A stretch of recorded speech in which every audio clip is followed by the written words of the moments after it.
Okay, so this problem is called sum of two values. And as the name suggests, we are given an array of n integers, and our task is to find two values, any two values, at distinct positions whose sum is x. So essentially, we're given first input is two integers n and x, n is the array size, and x is our target sum. And then our second line has n integers, a1 all the way to an, which are the array values. So our output is pretty lenient. We're allowed to print any two integers, their positions of the values. And if there are possible multiple solutions, we can print any of them. So as long as we find one legit solution, it's good. If there are no solutions, print impossible. And we see that n is less than or equal to 2 times 10 to the fifth, xai is less than 10 to the ninth. So here we do have to store the indices rather than the specific values. So that means that we have to definitely somehow keep a data structure that keeps both the value and the index, original index, because if we sort this array later on, we're going to lose that index. So we have to store somewhere. So this naturally leads us to use the data structure pair in vectors. So then that way we can store both the values for sort that, deal with it, and then later when we return it, we get the first and second, which is like the indices. So the idea of the solution is obviously if we don't care about indices, we sort the array, we go from left to right.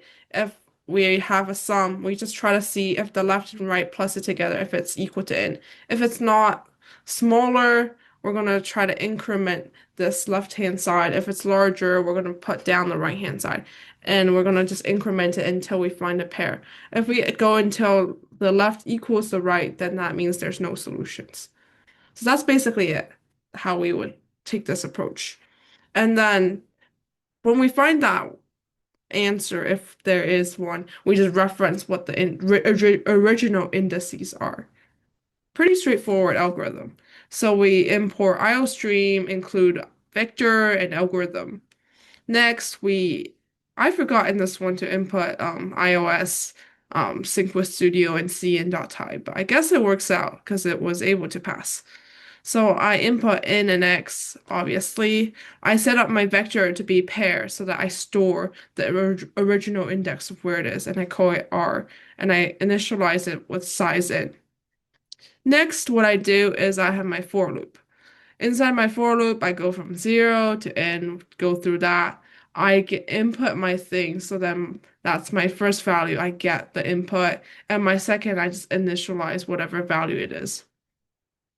Next, what I do is I sort the array, as I said earlier. Sorting it will just allow me to work with the numbers. And then I set up my left indice and right, what is it called? Pointer. And then what I do is I first calculate the sum of the left and the right. And then if my sum is the thing, I return it. If not, if it's smaller, I move my left. If it's larger, then I move my right. Pretty straightforward. And in the end, if it is able to return, it's going to see out here. And if there's nothing at the end and my while loop has finished, I print out impossible because there's nothing left to do. And I would return 0 at the end of my program. Pretty straightforward problem. I think it's just a left and right indice moving. Pretty straightforward. And knowing how to use the pair to store the original position so that we do have access to that rather than have to work backwards to calculate what that is.